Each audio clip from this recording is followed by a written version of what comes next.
을 같이 보도록 하겠습니다.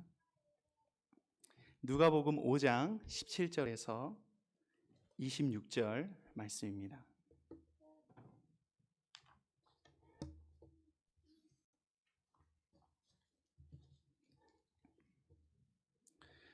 누가복음 5장 17절에서 26절 말씀 우리 나누어 교독하도록 하겠습니다.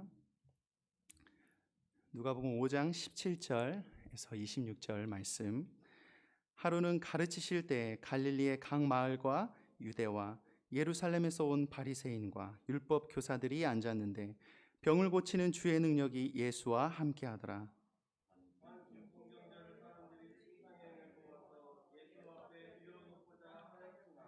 무리 때문에 메고 들어갈 길을 얻지 못한지라. 지붕에 올라가 기아를 벗기고 병자를 침상째 무리 가운데로 예수 앞에 달아내리니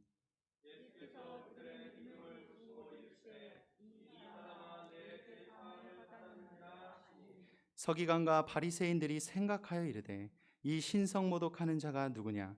오직 하나님 외에 누가 능히 죄를 사하겠느냐?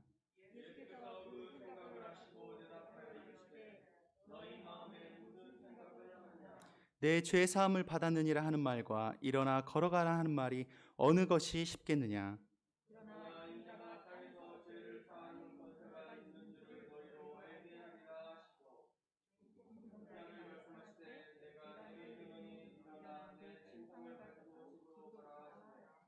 그 사람이 그들 앞에서 곧 일어나 그 누웠던 것을 가지고 하나님께 영광을 돌리며 자기 집으로 돌아가니 모든 사람이 놀라 하나님께 영광을 돌리며 심히 두려워하여 이르되 오늘 우리가 놀라운 일을 보았다. 아멘. 여러분 반갑습니다. 며칠 전에 한 기사가 났어요. 아주 최근 기사예요. 엊그저께 기사인데 20일 날 플로리다에서 상어에게 공격받는 남편을 한 아내가 구했다는 기사가 떴어요. 상당히 많은 커뮤니티에서 그 글이 회자되고 인기 글로 올라갔어요. 그 기사가 사람들에게 큰 관심을 보였던 이유는 그 남편을 구한 그 아내가 임신을 했었기 때문이에요. 여러분, 임신을 한 아내가 남편도 자기 몸 하나 구할 수 없는 그 위험한 처지에 그 상어를 물리치고 남편을 구했다는 기사에 많은 사람들이 감동을 받았어요. 저도 상당히 놀랐어요. 그 식인 상어가 한 2.5에서 3m 되는 큰 상어고 바다에는 피로 범벅되고 남편도 거의 손을 못 쓸 정도로 이제 큰일이 났는데 임신한 아내가 바다에 뛰어들어갔어요. 그리고 상어를 물리쳤어요. 그리고 남편을 요트 위로 끌어올렸대요. 여러분들은 감동이 별로 없으신 것 같아요. 제 아내가 임신 중에 있어서 그런지 되게 감동이 왔어요. 여러분, 그 사건에 사람들이 놀랐던 이유는 남편을 구하러 물에 뛰어 들어가는 그 상황이 너무나도 어려운 상황이었기 때문에 그래요. 남자도 아니고 임신한 여자가 그것도 3m가 되는 상어를 물리친다는 건 쉽지 않아요. 여러분, 근데 그 아내는 왜 뛰어들었을까요? 여러분, 왜 그 임신한 아내가 그 식인 상어를 두려워하지 않고 바다로 뛰어들어가는지 아세요? 지금 피 흘리면서 죽어가는 저 사람을 사랑하기 때문에 그래요.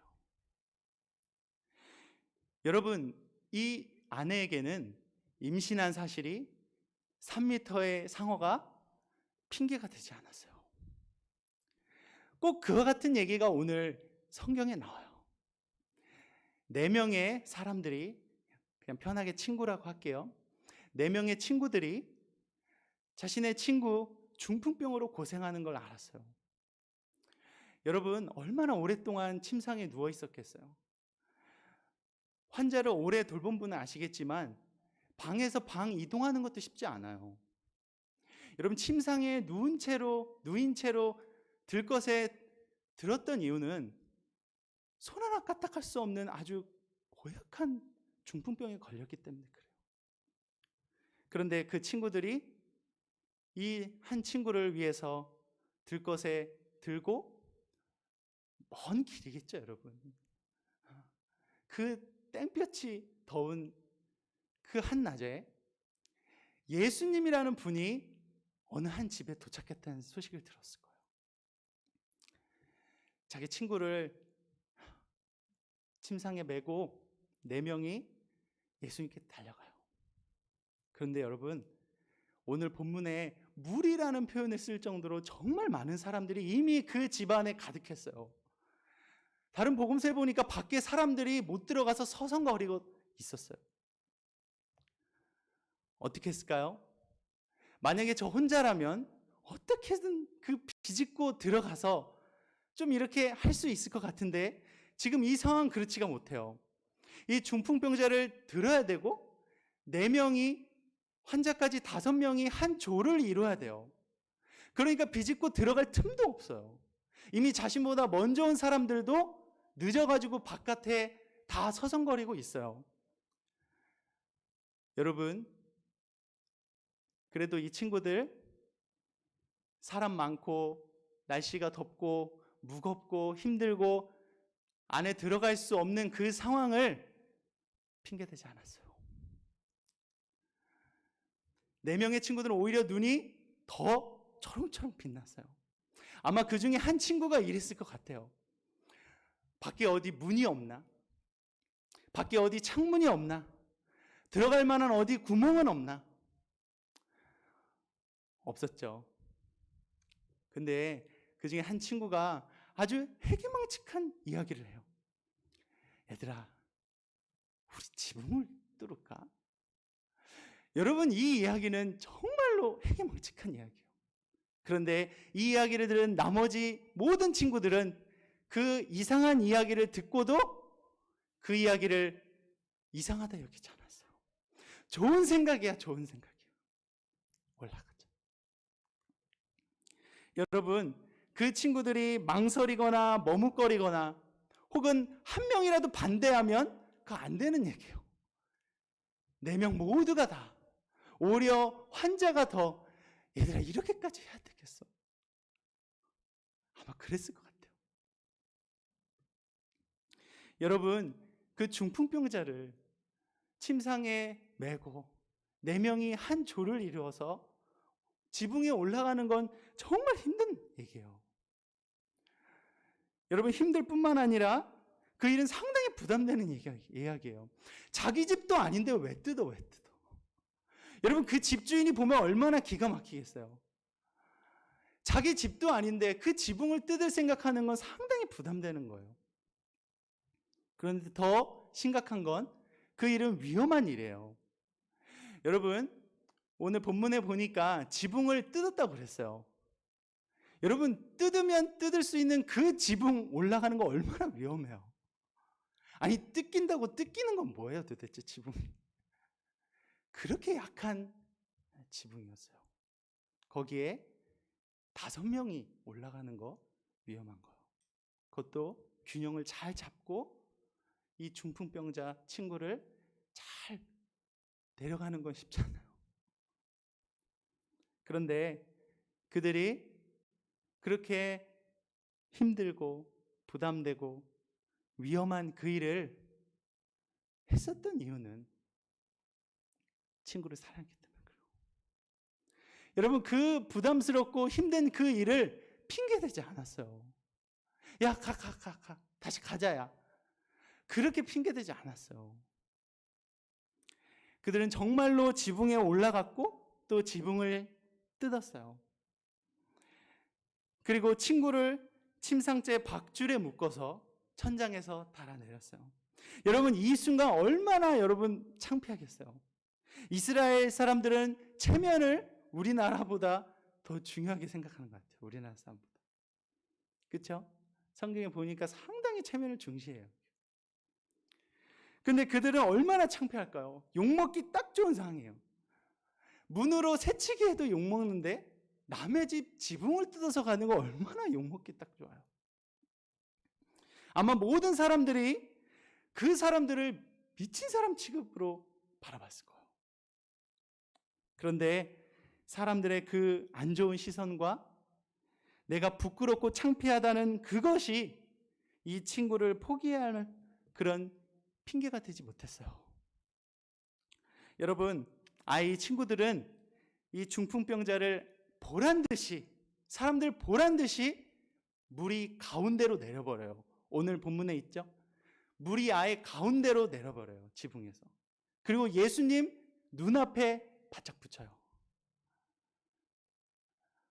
여러분, 이들이 비록 문으로 이 친구를 예수께 데려가진 못했어요. 그런데 지붕을 뜯고는 예수님께 데려갔어요. 여러분, 그곳에 가득 앉아 있었던 바리새인들과 율법 교사들은 과연 어떤 생각을 했을까? 여러분, 한번 생각해 보세요. 보면 시작하자마자 율법 교사들과 바리새인들이 그 자리에 앉았다고 되어 있어요. 그들은 어떤 생각을 했을까요? 야, 말세야, 말세. 살다 보니 이런 일도 다 당하네. 그렇게 생각했겠죠. 또 어떤 사람은 야, 요즘엔 이런 식으로 새치기를 하네. 야, 신기하다, 신기해. 또 어떤 바리새인이 이렇게 얘기했을 것 같아요. 저런 게으른 것 같으니 나처럼 새벽 일찍 이곳에 왔으면 이렇게 안 해도 되는데 게을러가지고 아주 이렇게 얘기했을 것 같아요. 또 어떤 사람은 야, 니네 때문에 예수님 강의가 끊겼잖아. 이렇게도 얘기했을 것 같아요. 여러분, 그렇다면 그 자리에 계셨던 예수님은 어떻게 생각했을까요? 20절에 보니까 예수님의 첫 마디가 너무 긴장되는 말씀을 하세요. 이 사람아 라고 돼요. 그 중풍병원에 내려오는 그 모습을 보시고 예수님의 첫 마디는 이 사람아예요. 너무 긴장되죠? 다음에 무슨 말씀 하실지. 이 사람아, 너 여기서 뭐 하는 짓이야? 이랬으면 너무 긴장돼요. 아니면 이 사람아, 매너가 없어. 사람이 매너가 없어. 남의 지붕 뜯는 거 매너도 없는. 다시 올라가. 지붕으로 올라가. 여러분, 이랬을까요? 우리 예수님 이런 말씀하셨어요. 이 사람아, 너 죄 사함 받았어. 깜짝 놀랐어요. 여러분, 그 자리에 있던 누구도 기대하지 못했던 얘기예요. 이 사람아, 너 용서받았어. 여러분, 이 말 한마디에 얼마나 감격했을까요, 친구들이? 여러분, 왜 예수님께서 이렇게 말씀하시는지 아세요? 오늘 본문에 20절에 이렇게 되어 있어요. 예수께서, 제가 읽겠습니다. 예수께서 그들의 믿음을 보시고 이르시되 라고 되어 있어요. 여러분, 예수님은 그들을 보시고 얘기하지 않았어요. 그들의 믿음을 보시고 얘기했다는 거예요. 여러분, 그냥 그들을 보시고 얘기했으면 지금 이 상황이 얼마나 해괴망측해요. 여러분, 우리는 주님 만날 때 너무 겉모습에 신경을 많이 쓰는 것 같아요. 내가 사람들에게 보이는 모습을 너무 여러분 신경 쓰는 것 같아요. 물론 그 자체가 나쁜 건 아닌데 그것만 신경 쓰면 너무 위험한 거예요. 왜냐하면 예수님은 여러분들의 겉모습 보지 않기 때문에 그래요. 여러분 보시고 얘기하는 게 아니라 예수님은 여러분의 믿음을 보시고 얘기하기 때문에 그래요. 여러분 정말 겉모습으로 예수님께 나아갈 수 있다고 생각하면 바리새인들이나 율법교사들이 최고의 신앙이네요. 너 죄 용서받아서 하는 말은 그 중풍병자가 아니라 거기에 앉아있는 바리새인들에게 할 말이에요. 여러분, 그 자리에 바리새인들, 율법교사들 정말 고상하게 앉아 있었어요. 그들은 심지어 본문에 보니까 예수님 가장 가까운 데 앉았어요. 그렇죠? 그런데 실상은 예수님과 가장 먼 곳에 앉아 있었던 거예요. 그들. 여러분, 여러분들의 겉모습이나 방법이나 여러분 그리스도께 가는 그 형식이, 예배의 방법이나 예배의 형식이 예수님께 가는데 중요하지 않아요. 여러분이 기다려서 아침 일찍 예수님을 만나든, 일찍 가서 예수님을 만나든, 아니면 지붕을 뜯어서 만나든 여러분 상관없어요. 어떻게 해서든지 내가 주님을 만나야 돼. 내 친구가 예수를 만나면 살 수 있어. 여러분, 내 남편이, 내 아내가, 우리 아빠가 예수님 만나면 살 수 있어. 내 딸이, 내 아들이, 내 친구가, 아니면 내가 예수를 만나야 살 수 있어. 여러분, 그것이 믿음이에요. 그 믿음 가지고 그리스도께 어떤 방법이든 달려가면 가장 가까운 곳에 우리 예수님 여러분 옆에 있는 거예요. 여러분, 소경처럼 다윗의 자손 예수여 날 불쌍히 여겨주세요, 그렇게 소리 지르든, 아니면 삭개오처럼 키가 안 되지만 나무 위를 올라가든, 아니면 혈류병 거인 연희처럼 예수님의 옷자락이라도 만지든, 여러분 그것도 부족해요. 옷자락 끝에만 만져도 돼요. 그래도 상관없어요. 예수님은 그런 방법들 가지고 화내신 적이 절대 없어요. 도리어 완벽해 보이는, 겉이 화려해 보이는, 고상해 보이는, 되게 정숙해 보이는 그런 바리새인들에게 화를 냈어요. 여러분, 예수님에 대한 기대가 있으세요? 여러분, 예수님에 대한 간절함이 있으세요? 내가 예수를 만나야 내가 살 수 있어. 그것이 믿음이에요, 믿음. 여러분, 아주 몹쓸 코로나 때문에 힘드시죠? 벌써 반년이 지난 것 같아요. 많은 사람들이 힘들고 어려웠어요. 지금도 물론. 여러분, 제가 봤을 때 이 코로나로 인해서 가장 힘든 건 교회 같아요, 교회. 모든 신앙인들이 지금 가난한 성도가 됐다고 어떤 사람은 얘기했는데, 모든 주중 예배가 멈춰지고 주일에만 온라인 하나로 지금 버티고 있는 실정이에요. 여러분, 꽤 많은 신앙인들이 이런 얘기를 하더라고요. 코로나 때문에 잠시 예배를 치울게. 여러분, 코로나 핑계로 주님을 떠날 핑계 대면 안 돼요. 여러분, 오히려 코로나는 여러분들이 주님을 더 만나야 할 이유가 돼야 돼요. 주님을 떠날 핑계가 될 수가 없어요, 그건. 여러분, 무리로 인해서 집 안으로 들어갈 수 없는 거 핑계 대지 않았죠? 4명이 들것에 친구를 매는 거 핑계 대지 않았어요. 오히려 이 상황은 우리가 어떻게든 친구를 주님께 데려가야 할 이유가 된 거예요. 왜냐하면 내 친구 살아야 되기 때문에.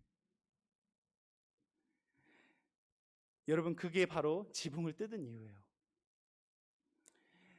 저도 코로나 시작하고 나서 어디 집 밖으로 잘 못 갔어요.